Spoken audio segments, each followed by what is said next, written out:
All right, we're back. And hey, today we're going to talk about additions. Should you go up? Should you go out? Should you go down? What's the best way to go? What's the cheapest?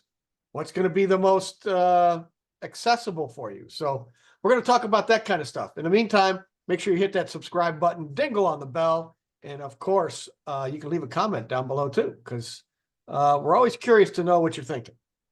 All right, so let's start with going up. I'm going to guess in your instance, I'm going to say that's probably the least expensive way to go is going up.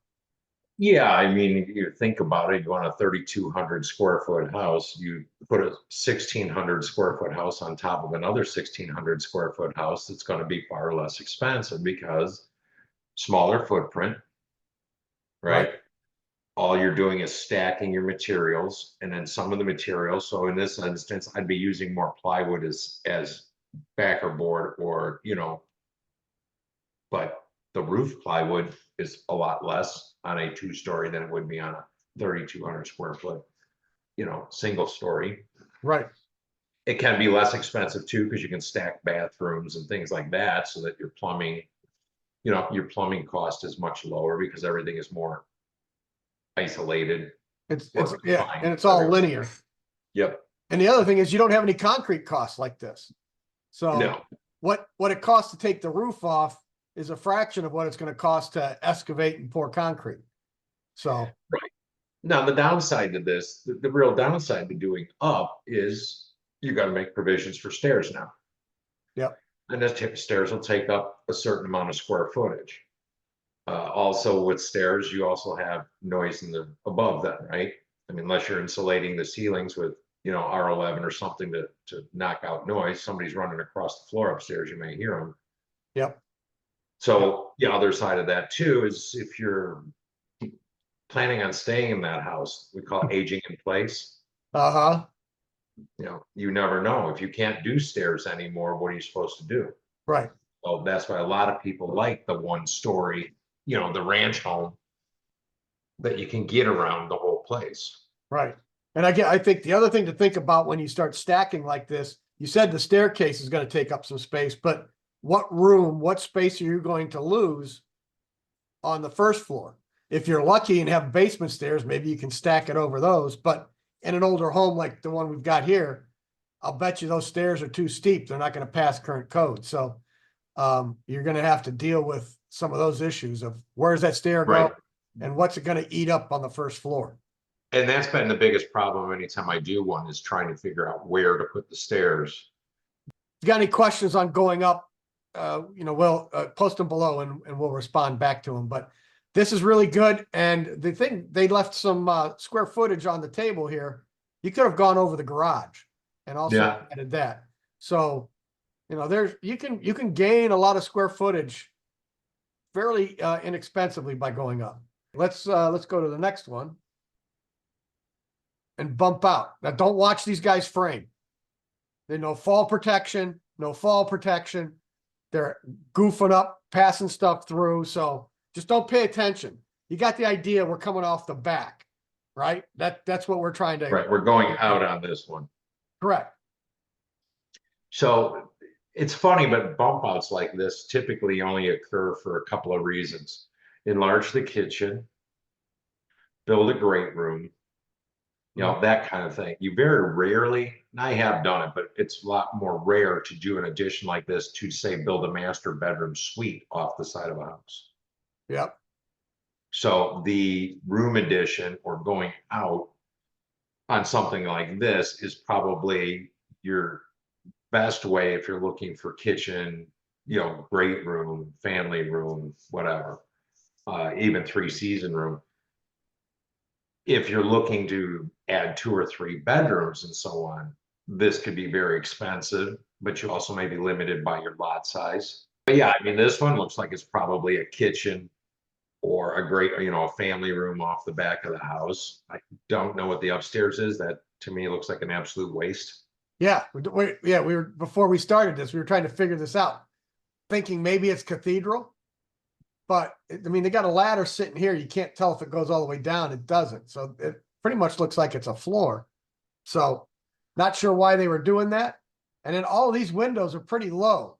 So you don't have a kitchen sink anywhere that where you would be looking out. So Yeah. it's a strange, strange little addition that they're putting on there. It's a problem when I just lift photographs from, off the internet and I don't really study them when I send them to you. And it's Right. like, And these and are weird, then we sit here and pick them apart right? and want to know why they didn't add another 3 feet here so that they've got full space above their addition. Right. So the nice thing with this though is the nicest thing about going out as opposed to up is that if you notice, we're not disturbing the existing home too much. So these people, you can see the existing home. I see the slider there. I can see the window in the back. Yeah. So this is how we always did our additions. We would build onto the home. We could actually tie in the roofs. We'd get them roofed. We get the windows in. Wouldn't necessarily get all the siding on, but I'd get it closed in. Right. And then we would do what we call breakthrough. And breakthrough might be nothing more than removing that window and door and putting a header across there to make a 10 or 12-foot wide opening that goes into the kitchen, out to this great room or whatever it's destined to be. Right. But you don't do breakthrough. So this has less impact on you as the homeowner while the work is going on. Right. You can get a lot of the HVAC work done, the electrical, the plumbing, all that kind of stuff can get done. And you just might have to do your final tie-ins then once that wall comes down. But Right. you can get a lot of stuff done before that wall has to come down. And, guys can show up, start working. You can go about your day. You don't need to worry about it. Mhm. They're not going to be in your kitchen while you're making coffee in the morning. So Right. it works So out. again, the downside to this again still simply is, the cost for concrete and excavation. Yep. This one just looks like a monolithic slab, which probably only has a thickened edge. I mean, that or their grass came back really quick. But I mean, you still got to do that, and then you're burning up part of your yard. Right. Yeah. So- What was now a patio is gone. So now you're going to end up having to put a patio over here. Right. This is the most fun for me. I enjoy these. It's a lot Well, of in the Chicago area, there's a lot of good companies out there that will lift your home up. They do it all the time. And to be honest with you, it's a very big deal down here because, FEMA and our storm surges, there's actually programs out there. They'll come out, they'll lift your home up, and then we'll just put in new piles or new foundations so that you can stay in your home and get it above flood stage. and get it above flood, right? So, we do walkout basements. If you've got a lake you're going to be looking at, or if your house is on a big hill, and just get all that more natural light into your lower level or basement. But again, if you live in an area where it's prone to tornadoes or anything like that, it's great for security, right? I mean, if there's a storm coming, you jump in the basement. Right. Right. Exactly. Now, expense wise on this one, I would gander this is probably going to be the most expensive option, given the 3 that we've talked about today. Yeah, I think so too. I think the biggest reason why though is just the amount of excavation that's needed. Yep. Whether you're using, like most of the guys, we do an overdig and you drop a bobcat in there and you run the bobcat back and forth, and then you have a backhoe pulling the stuff out of the overdig. Yep. So that you can get this all formed up. I think it's far less expensive to do if you are on a hill. Yeah, because you could drive In out this like case, this. where they literally have a place they could just drive up, and then the dirt they took out, they used to make the ramps on the side. Right. So Yeah, but your furnace needs to get disconnected. All your plumbing needs to get disconnected. All your electrical needs to be disconnected. You're not going to be able to live in it while this is going on. So now you need another place to go while this is all happening. So I think those are the expensive parts that you kind of need to think about a little bit. yeah. But I think and we talk about rate of return. So everything on a second story addition and everything on a bump out, you're going to get full value.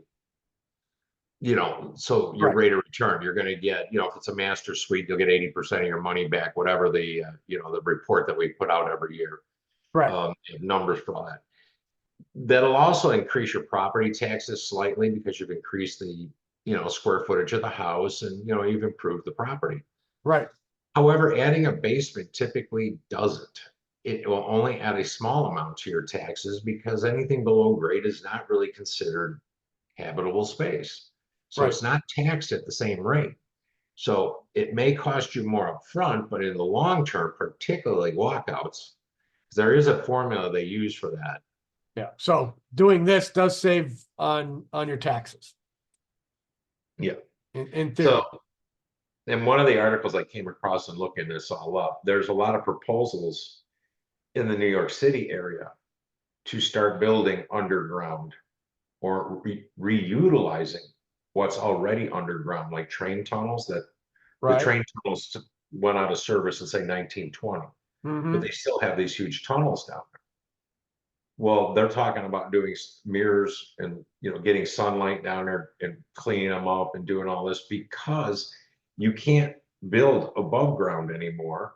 You've got historical buildings. You've already got, the density is already there. In some buildings, you can't just go north. You can't just build a skyscraper Right. because it shades the neighbors, right? So they have rules in place. So there's a lot of areas where you can't build anymore. So cities are growing out. So now they're starting to propose to go down. So yeah, that was it. Just a quick discussion about which way do you want to go, up, over, or down. Right. Each has its benefits, each has its drawbacks. Hopefully we covered the basics of it. And if you've If you got have any questions, thoughts, put them in the questions below. right? Yeah, leave us a question. If you have something in particular with your project that you're looking at and you got a question, drop us an email or just leave a question below. We'll get it answered for you. So with that, I think I will stop the share and then we'll just say, keep it square and level Until next time. until next time. There you go.